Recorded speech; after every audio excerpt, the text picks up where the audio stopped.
नारायणसमारम्भाम् शङ्कराचार्यमध्यमाम् अस्मदाचार्यपर्यन्ताम् वन्दे गुरुपरम्पराम्। श्रीमत्सिद्धेश्वरीपीठस्थापकम् महिमान्वितम् कुर्ताळमठयोगीशम् मौनस्वामिनमाश्रये। विमलानन्दयोगीन्द्रम् रामानन्दम् त्रिविक्रमम् धीरं शिवचिदानन्दम् सद्गुरून् ప్రణమామ్యహం. పగబట్టినటువంటి వాళ్లను ఇలా అవమానించటం అనేటువంటిదో ఏదో పగ తీర్చుకోవటం లాంటిదో మనకు అక్కడక్కడ కనిపిస్తుంది. కొంతమంది అయితే శత్రువు ఉన్నాడు, వాడిని గెలవడానికి యుద్ధాలు జరుగుతున్నాయి, గెలవడానికి అవకాశం కలగటం లేదు, కానీ పగ తీర్చుకోవాలి, ఏదో రకంగా అవమానిస్తే బాగుండును. అందుకని శ్రీనాథుడి కాలంలో సింగభూపాలుడు అని ఓ రాజు ఉండేవాడు. కొండవీడినేమో పెదకోమటి వేమారెడ్డి పరిపాలిస్తుండేవాడు. ఆ భూపాలుడు ఏం చేశాడనంటే, మహారాజులు అది తాంబూలం వేసుకుంటే కారాకిల్లి వేసుకున్నారు అనుకోండి, ఈ జరదా కారా వేసుకున్న వాళ్ళు నిమిషం అది ఉమ్మేస్తూ ఉంటారు. అది మింగితే ప్రమాదం, అందుకని ఉమ్మేస్తూ ఉంటారు. ఈ రాజులు ఏం చేస్తారంటే, వాడు మహారాజులు భటులు చాలా మంది ఉంటారు కనుక ఉమ్మి వేస్తే దాన్ని పట్టడానికి ఒక పాత్ర పట్టుకొని భటుడు ఎప్పుడు సిద్ధంగా ఉంటాడు. భటుడో పరిచారికో ఎవరో ఒకరు సిద్ధంగా ఉంటారు. దాని పేరు తమ్మపడిగము.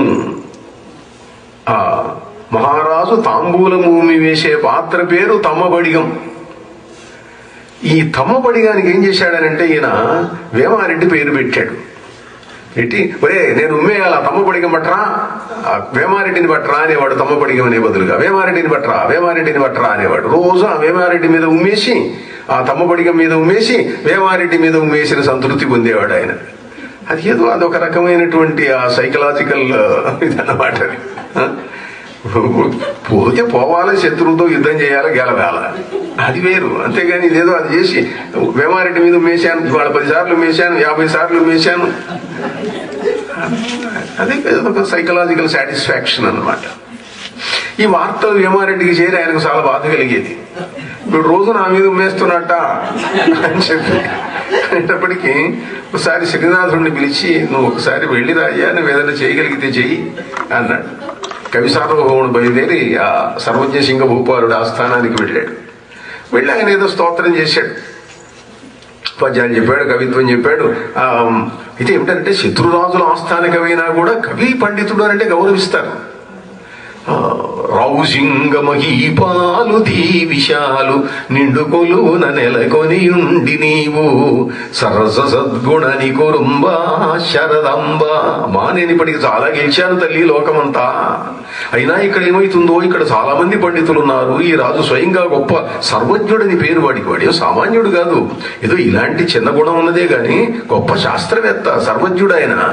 దీనారటంకాల తీర్థమాడించి దక్షిణాధీశు ముఖ్యాలశాల పగులగొట్టించి తుద్భట వివాద ప్రౌఢి గౌడడిండిమ భట్టు కంచుడక్క చంద్రభూష క్రియాశక్తి రాయల యొద్ద పాదుగొల్పిది సార్వభౌమ బిరుదు పలుకుతోడైతాంధ్ర భాషా మహాకావ్య నైషధ గ్రంథ సందర్భమందు ఎట్లు మెప్పించదో నన్ను ఇంక మీద రావు సింగ మహీపాలు దీవిశాలు నిండు కొలువున నెలకొని ఉండి నీవు సరస సద్గుణని కురుంబా శరదాంబా అని సరస్వతీదేవికి స్తోత్రం చేసి లోపలికి వెళ్ళాడు. ఏదో గెలిచాడు అనుకోండి, అక్కడ ఉన్న పండితులందరినీ గెలిచాడు. గెలిస్తే ఆ మహారాజు చాలా సంతోషించాడు. ఆయన సంతోషం మరింత వృద్ధి చెందడం కోసం ఆయన మీద ఒక పద్యం చెప్పాడు శ్రీనాథుడు. సర్వజ్ఞ నామధేయము శరువునకే రావు సింగ జన పాలునకే ఉర్వించెల్లును తక్కురు సర్వజ్ఞుండనుట కుక్క సామజమంటే. సర్వజ్ఞుడన్న పేరు శర్వుడికి చెల్లుతుంది, రావుసింగ భూపాలుడికి చెల్లుతుంది. అంటే శర్వుడు అంటే శివుడు, సర్వజ్ఞుడు శివుడు. సర్వజ్ఞత్వం సాంబమూర్తిది మనుష్య ప్రజ్ఞ అల్పంబు. సర్వజ్ఞుడంటే పరమేశ్వరుడయ్యా, ఆ తర్వాత నువ్వు తప్ప ఎవరు లేరు ఈ భూలోకంలో. ఇంకెవరినైనా సర్వజ్ఞుడంటే కుక్క సామజమనుంటే కుక్కను పట్టుకొని ఏనుగంటమేను అన్నాడు. అమ్మాయి, తన రాజు ఉండంగా నన్ను శివుడి తర్వాత నువ్వే ఇంకెవరు లేరని అన్నాడు. మా కవి సార్వభౌమానికి ఏం కావాలి, కోరుకో, ఏది కోరితే అది ఇస్తానన్నాడు. ఆ తమ్మ పడికని తీసి పారేయచ్చు అన్నాడు ఆయన. ఆయన కోరిక ఏమిటయ్యానంటే, మా మహారాజును నువ్వు తిడుతున్నావు, ఇట్లా రోజు ఉమ్మేస్తున్నావు, బాగలేదు ఇలాంటి పనులు కనుక ఆ తమ్మ పడికని తీసేయచ్చండి, ఇంకా వేమారెడ్డి అన్న మాట వాడొద్దు, ఇంకో పాత్ర పెట్టుకొని కావాలంటే ఇక రోజు కావాల్సినంత ఉమ్మేసుకోండి, ఇబ్బంది ఏం లేదు. ఇట్లా ఈ పగ తీర్చుకునేటువంటి వాటిల్లో ఇట్లా ఉంటాయి. సరే, ఇక్కడ ఈ వరాహకాదులందరూ ఓడిపోయినారు. దాంతో ఒకరోజు మొదటి రోజు యుద్ధం అయిపోయింది. లలితాదేవికి భండాసుర సైన్యాలకు జరిగినటువంటి వాటిల్లో మొదటి రోజు యుద్ధం. ఇంకా రెండో రోజు యుద్ధం వచ్చేసరికి చాలా గట్టి వాళ్ళందరూ పోయినారు. ఏం చేయాలా, ఎవరిని పంపించినా ఇటునే అయ్యేటట్టుంది, మహావీరులను పంపించాము, ఏం చేయాలా అని మంత్రాంగంలో కూర్చున్నారు రోజు రాత్రి. ఉండేటప్పటికీ భండాసురుడి యొక్క కొడుకులు ఉన్నారు 30 మంది. వాళ్ళు లేచారు. నాన్నగారు, మాకు అవకాశం ఇవ్వండి, ఈసారి దాన్ని జుట్టు పట్టుకొని లాక్కొచ్చి మీ కాళ్ళ మీద పడేస్తాము అన్నారు వాళ్ళు. అంటే మీరెందుకు రానాయన, చాలా ఇంకా సైన్యం ఉన్నది, సేనాపతులు ఉన్నారు. లేదండి, మేము యుద్ధం చేయాలి, మీ పగ మేము తీర్చాలి, మీ కొడుకులు మేము ఆ మాత్రం చూపించకపోతే ఎట్లా అన్నారు. అందరూ కూడా మంచిది బాగుంది అన్నారు. సరే, మర్నాడు వాళ్ళు బయలుదేరారు యుద్ధానికి. 30 మంది వాళ్ళు. ఇక్కడ వాళ్ళు యుద్ధానికి బయలుదేరితే వార్త వచ్చింది, భండాసురుడు యొక్క కొడుకులు వస్తున్నారు అనేటప్పటికీ వీళ్ళ మంత్రాంగం వీళ్ళు కూర్చున్నారు. ఆ భండాసురుడి కొడుకులు వస్తున్నారట, ఏం చేయాలో అంత జాగ్రత్తగా ప్లాన్ చేయండి, రేపు యుద్ధం ఏ వ్యూహం ఏమిటి, ఎవరెవరు ఏ పక్క నుంచి ఫైట్ చేయాలి, వాళ్ళని ఎవరు ఎదుర్కోవాలి అని. అప్పుడు అమ్మవారి కూతురు బాల, 12 ఏళ్ల పిల్ల, ఆ అమ్మాయి లేచి, అమ్మ నేను యుద్ధానికి వెళ్తానే అన్నది. అదేమిటమ్మా, నీవు ఇంకా బాగా నేర్చుకోలేదు, ఆర్మీ అంతా ఫైటింగ్ కోర్స్ అంతా ఇంకా నేర్చుకోలేదు, నువ్వు ఇప్పుడిప్పుడే ఏదో చిన్న పిస్తోళ్లు పేర్చడం నేర్చుకున్నావు, ఇంకా ఫిరంగులు పేల్చాలి, విమానాలు నడపాలి, ఇవన్నీ ఉన్నాయి, ఇంకా కోర్సు పూర్తి కాలేదన్నది.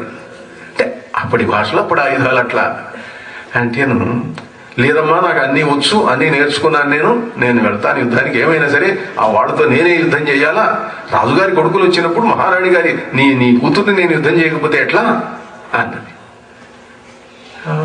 సరేనమ్మా కానీ అన్నది.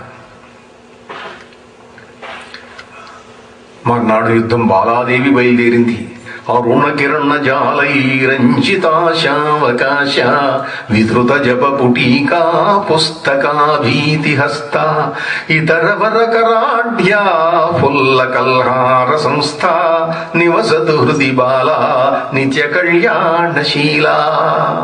ఎర్రగా ఉంటుంది అమ్మాయి, లేతగా ఉంటుంది, కలువ పువ్వు మీద కూర్చుంటుంది. అలాంటి సుకుమారి అయినటువంటి ఆ బాల యుద్ధానికి బయలుదేరింది. 1000 హంసలు మోస్తున్న విమానం మీద ఎక్కింది అమ్మాయి, యుద్ధానికి బయలుదేరింది. యుద్ధం ప్రారంభమైంది. అతి భీషణంగా యుద్ధం జరుగుతున్నది. పొద్దున్నుంచి మధ్యాహ్నం అయింది, సాయంకాలం అవుతున్నది. ఆ బాలాదేవి చెట్ట చివరకు 30 మందిని కూడా అర్ధచంద్ర బాణములతో సంహరించిందిట ఒక్కతే. రెండో రోజు యుద్ధం అంతా బాలా యుద్ధం. మిగిలిన యుద్ధాలేవో అందరూ యుద్ధం అనేది జరుగుతున్నది, సైనికులు ఉన్నారు, అటు సైనికులు ఇటు సైనికులు పోట్లాడుకుంటున్నారు, అవన్నీ జరుగుతూనే ఉన్నాయి. ప్రధాన యుద్ధం మాత్రం ఆ బాలకును ఆ 30 మంది, వాటికి మిగిలిన సేనాపతులు ఉన్నారు, వాళ్ళు యుద్ధాలు చేసుకుంటున్నారు. ఇలా జరుగుతూ ఉండేటప్పటికీ ఏమిరా ఇది, ఇంత గందరగోళం జరిగింది ఇట్లా అని. కొడుకులందరూ మరణించారు.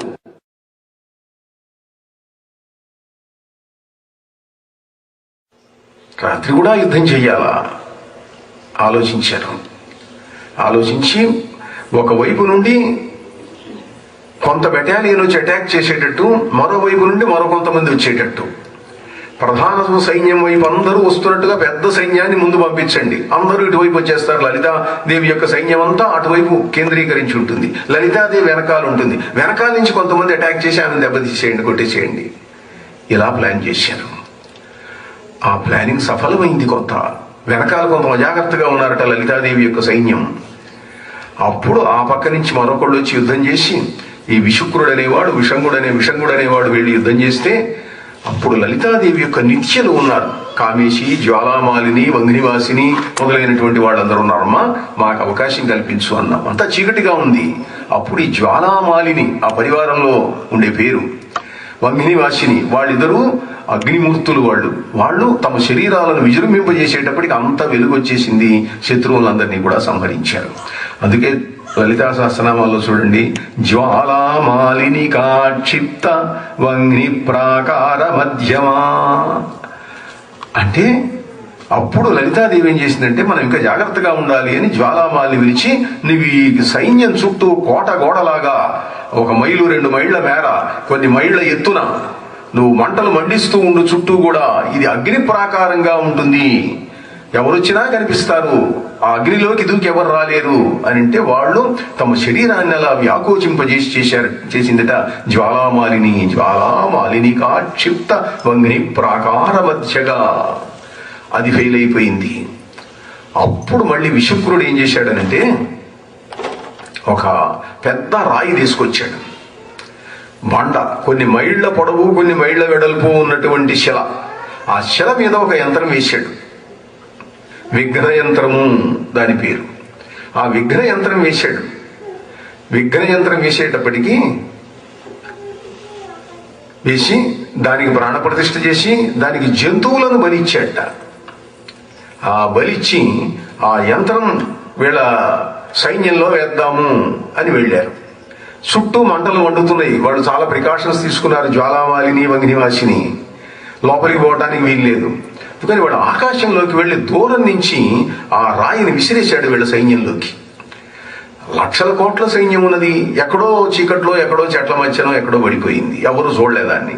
రాత్రిపూట ఆ విఘ్న యంత్రం పడిపోయింది. యంత్రం పడిపోగానే మళ్ళీ పెద్ద ఆర్మీ తీసుకొని వచ్చి అటాక్ చేశారు. అటాక్ చేసేసరికి ఇప్పుడు వచ్చిన చిక్కెక్కడ వచ్చిందంటే, ఎప్పుడైతే ఈ విఘ్న యంత్రం వాళ్ళ మధ్య పడిందో దాని ప్రభావం ప్రసరించడం మొదలుపెట్టింది. మహారాక్షస సైన్యం వచ్చి యుద్ధానికి దిగింది. ఆయుధాలు వేస్తున్నారు, అస్త్రాలు వేస్తున్నారు. ఈ సైన్యంలో ఆ యంత్ర ప్రభావం వల్ల ఏమైందనంటే, మనం ఎందుకు యుద్ధం చేయాలా, మనం అందరం హాయిగా అహింసా సిద్ధాంతాన్ని అనుసరిద్దాము, యుద్ధాలేమిటి, గందరగోళాలేమిటి, ఈ వారాహి ఎవరు, శ్యామలెవరు, లలితాదేవి ఏమిటి, వీళ్ళ కోసం మనమంతా యుద్ధం చేయటం ఏమిటి, మనం చావటం ఏమిటి, వాళ్ళు గెలవటం ఏమిటి, వాళ్ళేమో సింహాసనం మీద కూర్చుండేవాళ్ళను, మనమేమో యుద్ధాలు చేసేవాళ్ళమా, యుద్ధాలొద్దు ఏమొద్దు అని వాళ్లకు ఎవరికి యుద్ధం చేద్దామని లేదు. మనసులన్నీ మారిపోయినాయి. మనస్సుల మీద ప్రభావం చూపించింది ఆ యంత్రం. మహాసేనాని వారాహి వెళ్ళింది. ఏమిటిది, లేవండి, శత్రువుల మీద బాణాలు వేస్తున్నారు, యుద్ధం చేస్తున్నారు, పదండి. ఆమె పోవండి, మేము స్ట్రైక్ చేస్తున్నాం. ఎవరు కదలటం లేదు. ఏం చేస్తాడు, ఏం చేస్తుంది ఆవిడ? ఆశ్చర్యం కలిగింది. అందరూ వెళ్ళి లలితాదేవి దగ్గరికి వెళ్ళి, అమ్మా ఇదేమిటి సైన్యంలో తిరుగుబాటు వచ్చింది, ఎప్పుడూ లేదు ఇది, ఎవరు యుద్ధం చేయడానికి సుముఖత్వం చూపించటం లేదు, ఏమిటిది, చాలా గందరగోళంగా ఉంది అన్నది. అనేటప్పటికీ ఆమె వెంటనే చూసి తెలుసుకొని కామేశ్వరుడి వైపు ఒక్కసారి చిరునవ్వు నవ్వుతూ చూసిందిట. ఆమె భర్త అయిన కామేశ్వరుడి వైపు చూడంగానే ఆమె ఇచ్ఛా ప్రభావం వల్ల మహాగణేశ్వరుడు పుట్టాట. దశభుజుడైన మహాగణేశ్వరుడు ఉదయించాడు అరుణారుణ వర్ణదేహంతో. లంబోదరం పరమ సుందరమేకదంతం రక్తాంత దీర్ఘనయనం తరళ త్రినేత్రం విద్యుత్ దివాకర కరోజ్వల కాంతి కాంతం విఘ్నేశ్వరం పరమ విఘ్నహరం నమామి. ఆయన లేచాడు. విఘ్నేశ్వరుడు ఉదయించాడప్పుడు. విఘ్నేశ్వరుడు ఉదయించేసరికి, అమ్మా నన్ను ఎందుకు సృష్టించావు తల్లి అన్నాడు.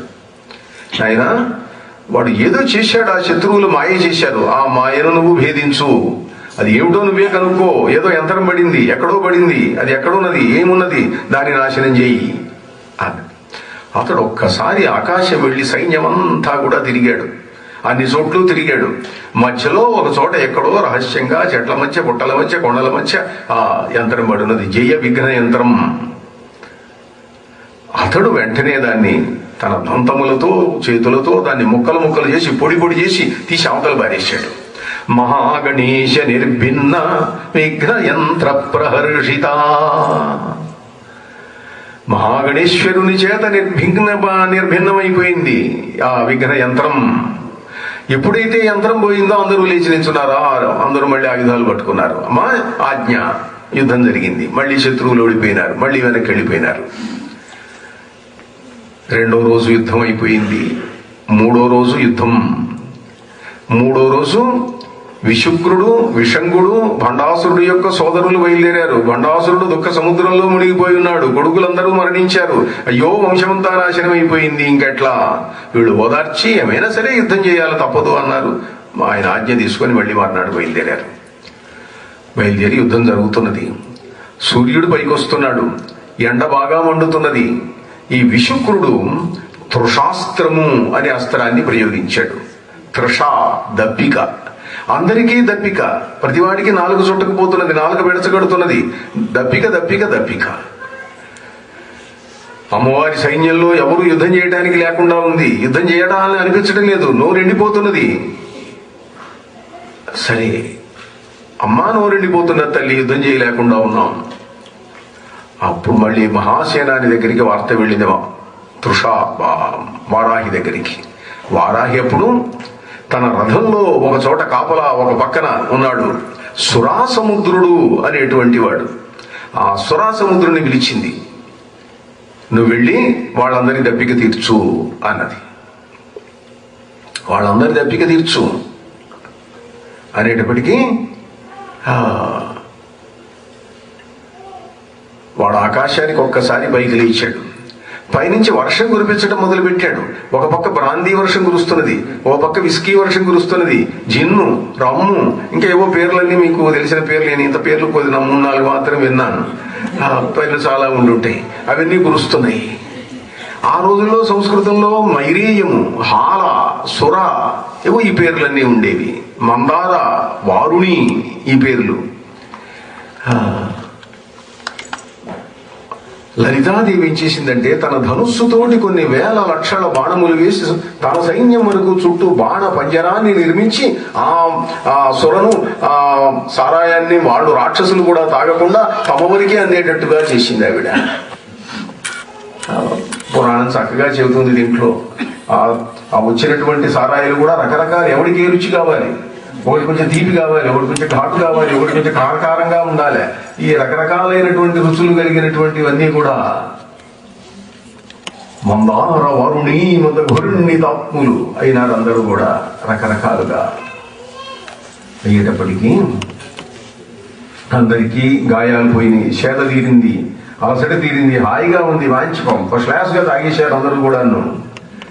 తాగిన ఆ ఊపు వచ్చేసింది. మళ్ళీ పిడిపోయేటంత మైకం కాకుండా తంత్రశాస్త్రంలో చెబుతారు ఎంతవరకు తాగాలయ్యా అంటే పీత్వా పీత్వా పునః పీత్వా యావత్ పతతి భూతలే పునరుత్థాయ వై పీత్వా పునర్జన్మ న విద్యతే. తాగు తాగు, ఇంకా తాగు, నేల మీద పడిపోయేదాకా తాగు, ఇంకా నీకు మళ్ళీ జన్మ ఉండదు అన్నట్టు చెప్తాడు. పునర్జన్మ న విద్యతే. జన్మ సంగతి ఏదున్నా ముందు ఇక్కడ అయిపోతుంది. వాడు అట్లా కాకుండా మంచి ఉత్సాహం వచ్చింది. వెనకటి రోజుల్లో కూడా పల్లెటూళ్ళల్లో పద్ధతి ఉండేది. కొట్లాటలు ఇట్లాటలు వచ్చినప్పుడు అవతల పార్టీ వాళ్ళు ఇవతల పార్టీ వాళ్ళు కొట్లాట వచ్చినప్పుడు ఈ తమ పార్టీలో ఉన్నటువంటి ఆ కొట్లాటకు పోయే వాళ్ళందరికీ కూడా బాగా తాగిచ్చేవాళ్ళు. తాగిస్తూ ఏం చెబుతారనంటే తాగిన ఆ లక్షణం ఎట్లాంటిదంటే ఆ మత్తు కొంచెం ఎక్కుతున్నప్పుడు వాణి జంపు వాణి జంపు వాణి జంపు వాణి జంపు అని చెబుతుంటే ఆ కాస్త మత్తెక్కేటప్పుడు ఇంకా మనసులో ఏం మిగలదు, వాడే మిగులుతాడు. వాడిని చంపాలి వాడిని చంపాలి వాడిని చంపాలి. ఉత్తప్పుడు మామూలుగా ఉన్నవాడు కూడా ఆ తాగిన మైకల్లో వెళ్ళి పొడి చేసి వస్తాడు. హత్యలు చేయించటము ఇవన్నీ ఆ పద్ధతులు అన్నమాట. ఇవన్నీ దీంట్లో అందుకే ఆ బాధ తెలియటం కోసమే మన రోజులు మన భారతదేశంలో అప్పుడప్పుడు చాలా రాష్ట్రాలలో ఈ లిక్కర్ మీద నిషేధం పెట్టినప్పుడు కూడా సైన్యంలో నిషేధం లేదు. సైనికులకు తాగడానికి నిషేధం ఉండేది కాదు. వాళ్ళకు పర్మిషన్ ఉండేది. ఇప్పుడు ఉంది, ఎప్పుడు ఉంది. సరే ఇప్పుడు అన్ని చోట్ల దాదాపు అంతా తీసేశారు అనుకోండి, అంతా ఫ్రీగానే ఉంది ఇప్పుడు అక్కడ. అలా ఈ సురా సముద్రుడు వర్షించినటువంటి వివిధములైన మద్యముల యొక్క వర్షము చేత అందరికీ అలసట తీరి హాయిగా అందరూ యుద్ధం చేయటం మొదలుపెట్టారు. సాయంకాలం దాకా యుద్ధం జరిగింది. విశుక్ర ప్రాణహరణ వారాహి వీర్యనందిత మంత్రిణ్యంబా విరచిత విషంగవధతోషిత. మంత్రిని అయిన శ్యామల విషంగుణ్ణి చంపింది, విశుక్రుని వారాహి చంపింది. ఇలా ఇద్దరు మంత్రుల యొక్క వధ కూడా అయిపోయింది. మూడో రోజు కథ పూర్తయిపోయింది. స్వస్తి ప్రజాభ్య పరిపాలయంతాం న్యాయేన మార్గేణ మహీం మహిషాః గోబ్రాహ్మణేభ్య శుభమస్తు నిత్యం లోకాః సమస్తాః సుఖినో భవంతు. నారాయణ నారాయణ. శుభమస్తు. నారాయణ నారాయణ. స్వస్తి ప్రజాభ్య పరిపాలయంతాం న్యాయేన మార్గేణ మహీం మహిషాః గోబ్రాహ్మణేభ్య శుభమస్తు నిత్యం లోకాః సమస్తాః సుఖినో భవంతు. స్వస్తి.